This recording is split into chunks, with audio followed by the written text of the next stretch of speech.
देखिए, सबसे पहले ये जानना ज़रूरी है कि पेशाब में ब्लड आ किस वजह से रहा है। ओल्ड एज में 50, 55 या 60 साल के बाद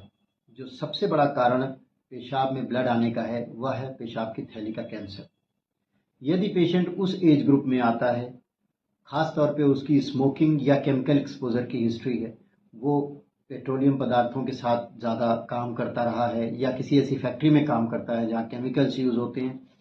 इस हिस्ट्री को देखते हुए हम उसका सबसे पहले एक अल्ट्रासाउंड कराते हैं। पेशाब की थैली का अल्ट्रासाउंड किडनी यूरेटर ब्लैडर का जो टिपिकल केयूबी ब्लैडर होता है फुल ब्लैडर के साथ,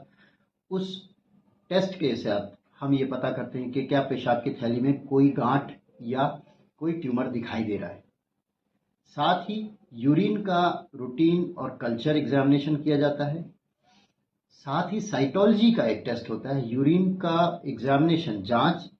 पेशाब की थैली में किसी तरीके के ट्यूमर की सेल्स को पता करने के लिए किया जाता है, जो 2 से 3 दिन तक लगातार किया जाता है। और उसमें अगर ट्यूमर सेल्स दिखाई देती हैं तो ये कंफर्म करता है कि पेशाब की थैली में कोई गांठ है। साथ ही मरीज को तुरंत इलाज की भी आवश्यकता होती है, क्योंकि ब्लड अगर लगातार रिसता रहा और हमने सिर्फ जांचें करने में बहुत समय वेस्ट कर दिया तो मरीज की कमजोरी आ सकती है या उसे कोई और तकलीफ भी हो सकती है। ऐसी स्थिति में हम पेशाब की थैली में एक नली डालकर पेशाब को ब्लड क्लॉट्स की वजह से पेशाब को रुकने से रोकते हैं। साथ ही यदि उसकी ब्लीडिंग बहुत ज़्यादा हो गई है, उसको एडमिट करके ब्लड ट्रांसफ्यूजन या और दूसरी एंटीबायोटिक्स का सपोर्ट देते हैं। कंफर्म करने के लिए कि पेशाब की थैली में ट्यूमर है, हम एक सीटी स्कैन करते हैं जो पेशाब की थैली में गांठ को या फिर किडनी या यूरेटर में ऊपर भी कहीं अगर कोई गांठ है जिससे कि ब्लड का रिसाव हो रहा है, वो हमें बताता है और उसके आधार पर हम मरीज का इलाज प्लान करते हैं। अब अगर हम ट्रीटमेंट पर आते हैं, मरीज के पेशाब की थैली में ट्यूमर के साइज कितना बड़ा है, कितनी जगहों पर है और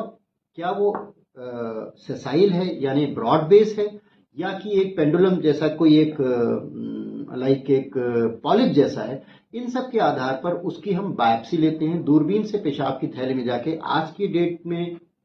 आजकल thanks to latest technology which we have in our Indian Spinal Center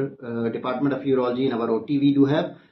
हम दूरबीन से पेशाब की थैली में बिना कोई कट लगाए अंदर जाकर टिश्यू बायोप्सी लेते हैं और हो सके तो पूरा का पूरा ट्यूमर वहां से निकाल देते हैं।